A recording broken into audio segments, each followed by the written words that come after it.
Ils ont entre 16 et 21 ans. Ces stagiaires passent le BAFA, le diplôme des animateurs, à la piscine. Pendant une semaine, ils enchaînent théorie et cours pratiques dans une spécialisation prisée, surveillant de baignade. En France et en Bretagne notamment, il manque beaucoup de surveillants de baignade. Parce que quand on emmène des enfants en accueil collectif de mineurs, c'est-à-dire en colo ou en accueil de loisirs, quand on veut les amener faire une baignade, que ce soit en mer ou à la piscine, ou dans un lac ou une rivière, il faut donc un surveillant de baignade. Je passe mon bras sous l'essai de la victime. Ces futurs animateurs sont très recherchés, car il en manque depuis la crise sanitaire. Ça fait une soixantaine de jeunes chaque année qu'on forme en partenariat avec les différents organismes BAFA.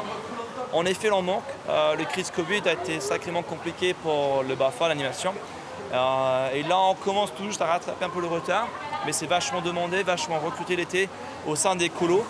Mais avant cela, il faut se former, notamment aux gestes qui sauvent, comme par exemple être capable de sortir de l'eau une personne en difficulté.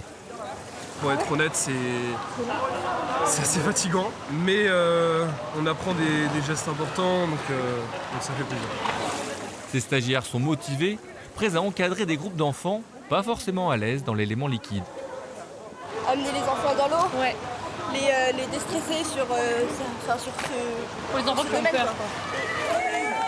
Au programme également, des exercices plus ludiques, car au-delà de la sécurité, c'est bien l'animation qui sera au cœur de leur mission.